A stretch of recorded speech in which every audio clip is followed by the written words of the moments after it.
What up, YouTube? I am your host, Mediocre Tutorials and Reviews, back in here with one more video.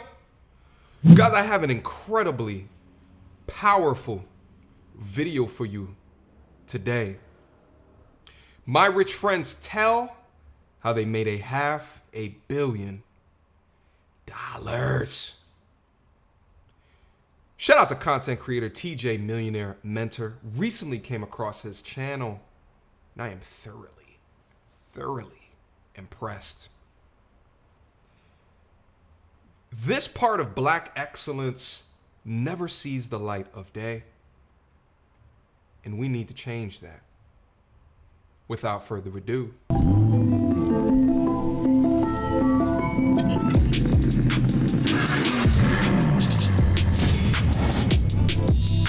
What's up, TJ Millionaire Mentor here, and look, I'm in the DMV. For you guys that don't know what the DMV is, DC, Maryland, that's Virginia. DC, Maryland, and Virginia. So this is like my home base. This is like where I became a man at, you know what I mean? So I've been here.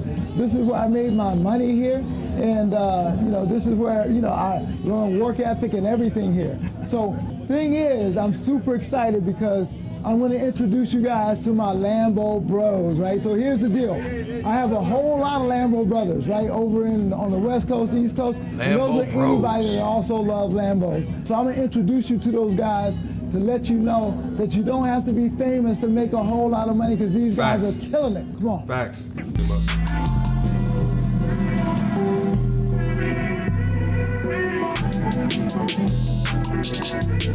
These are some of my Lambo bros, right? So look, you don't get this anywhere in the world, right? Like where you just roll out and you got your boys and your boys got Lambos too. It's awesome.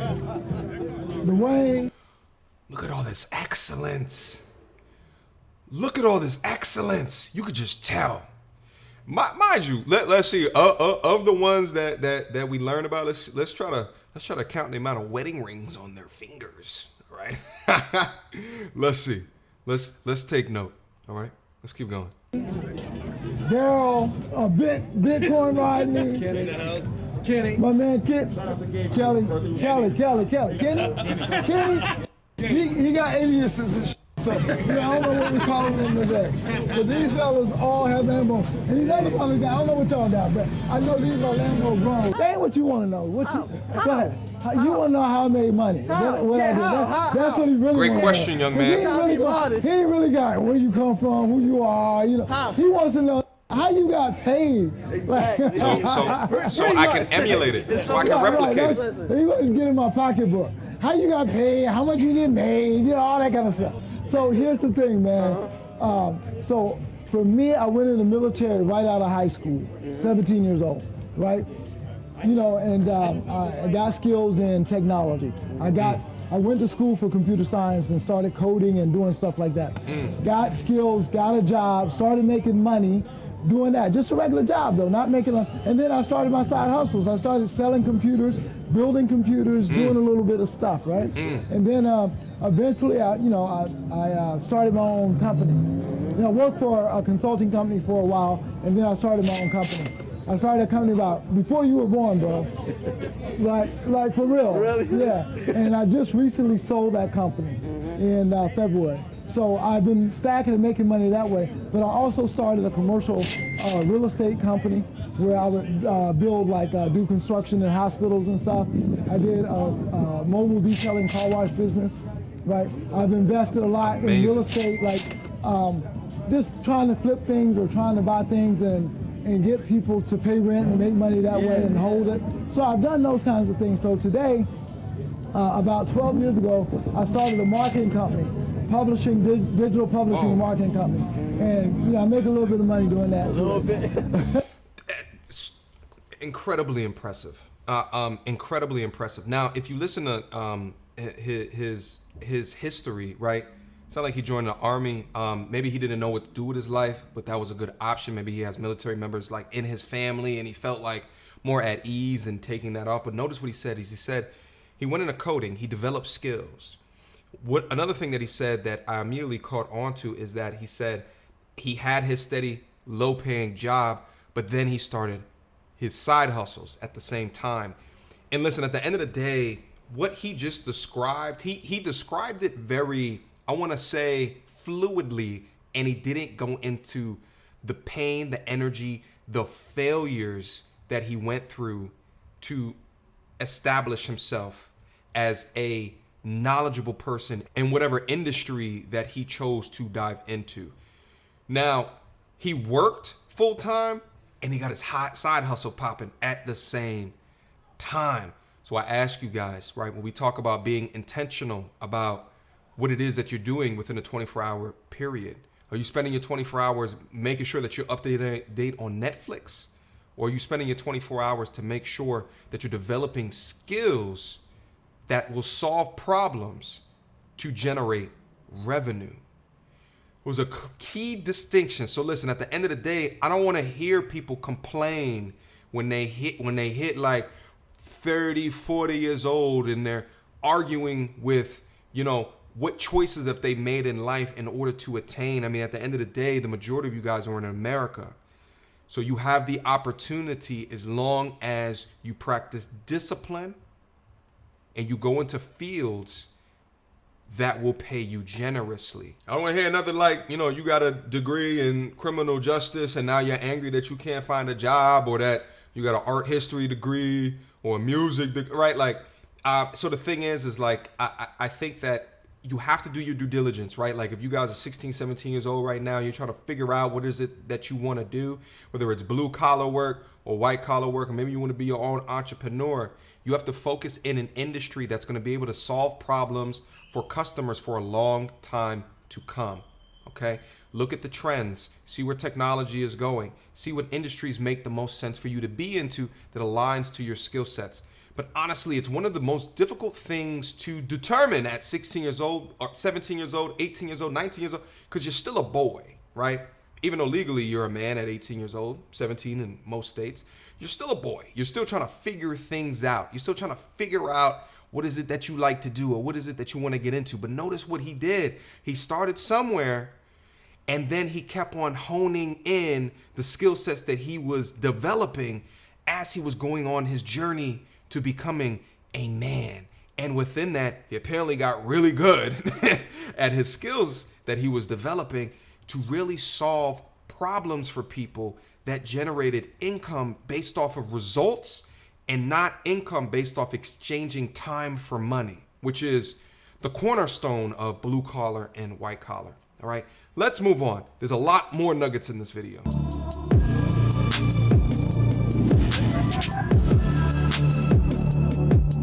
Hey guys, what's up? So, hey, look, again in the DMV, and if you guys don't know, I already told you what that meant, right?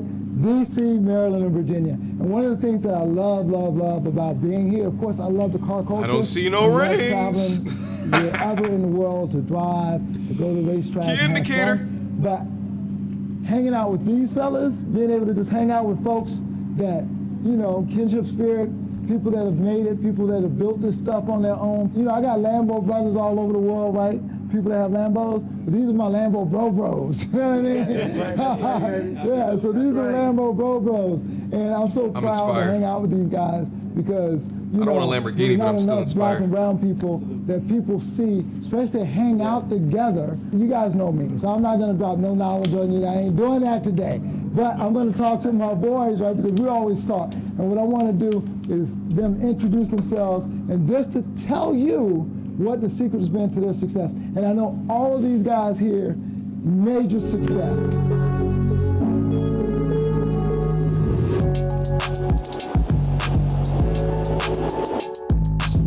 I'm Kanita, real estate developer in the DMV area. That's how you act when you with us, man. You all serious. You try to keep it professional. Try to keep it professional. Been doing it for 15 years. Developed every building there's to be built in DC, Virginia, Maryland. What? Every? My key to success is determination, skill, passion, and most importantly, luck. And luck is a lot to do with it, and of course, the freedom to be able to get up every day and do what I love. That's the drive that I have to be successful. Listen, I think he's being extremely humble Luck don't have anything to do with it. He was prepared for the opportunity. If that's what you want to call luck, then okay. But you were prepared for the opportunity when it presented itself.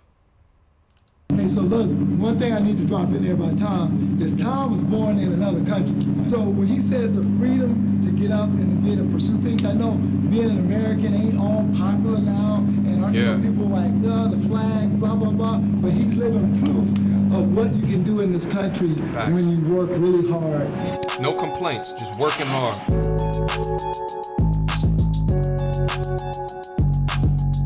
So, yeah. Derek Stoudemire. Derek. No, I got 100 I said Derek. You should have said like it's 88. Like It's 88. Nah. Derek Stoudemire. I have my own IT consulting company. I've had it for now since 2015. I've been in the IT and security design business for about 20 years. I came from low income environment, so I know what it's like to struggle. My parents did, and I did not have the best life in my younger age, but I took my technology skills, I put myself in school, and I took that and I went up the ranks, worked hard, became a design engineer, and then I was able to build up a number of people to support me and clientele. And then roughly around 2015, I started my own business, doing it part-time, and then 2017, I quit my job, resigned, became full-time, and now I'm here hanging out with the Lambo squad and doing my thing. Took that leap of faith. I love that. And I love the fact that you kind of grew up, we talked a little bit, and I know some of your passion to help people and that kind of thing. So, and I grew up as, some people would call me a hood rat. I didn't see it that way. You know what I mean? Yeah. I was in the hood. I was in the hood. Hanging out with rats. Yeah, we hang out with them, but I love that, man. So, all right, Bitcoin. I love it too. You know what I mean? No matter where you start from, you have the opportunity to do whatever it is that you want to do, as long as you stick to it. Inspirational stories. Let's keep going. What's up? This is Rodney. Now, you know what? I'm standing between the two loudest dudes in the group. You know what I mean? They are Lambo brothers, so my man here, he's doing it. He's loud like 1988. Got the system in the car. Rodney got his own thing. He's just loud. You know what I mean? But it's all good. If you're quiet, you're gonna make no money. Right? That's right. Yeah, being loud, I think, is basically what is kind of key. Because a lot of people want to be successful, but they want to be behind closed doors. But behind closed doors is not always where the money is. So I think that the most important thing that I can probably give you guys today is how to brand yourself and be important, be relevant. Because a lot of guys and girls you'll see every day with Gucci on their hat or any kind of name brand, instead of having their own name on their shirt or on their hat, to brand themselves, to build themselves up. So the most important thing I can give you right now is to try to be loud, try to get out there so people can get a hold of you. Brand yourself better than you brand your other stuff. If you brand yourself, you'll build your account. That's it. That's Bitcoin Rodney at The Real Bitcoin Rodney on Instagram. Shout out to Bitcoin Rodney. I appreciated those words. I think branding is huge. Personal branding is huge. Okay? What I do on this YouTube channel, every video that I upload is a part of my personal brand. You understand what I'm saying? I could upload videos all day and it would just be me being quiet, reacting, and not commentating to videos day after day after day. I don't have to put my face on it, right? I don't have to put my face on it, just re-upload videos.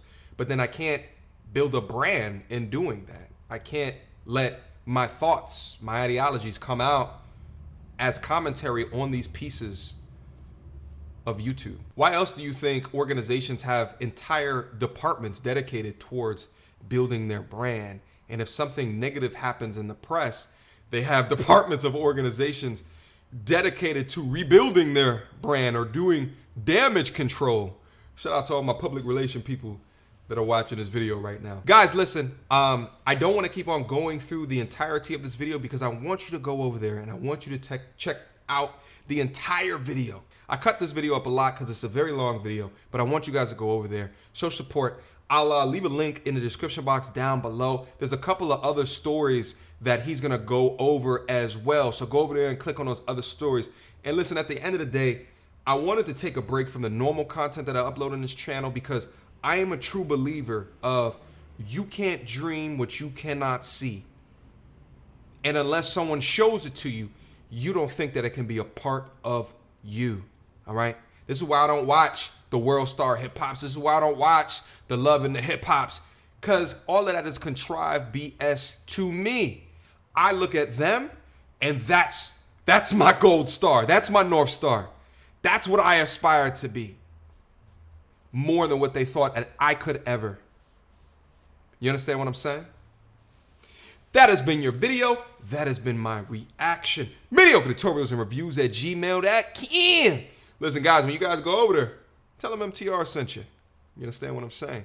Until next time, you two. Peace!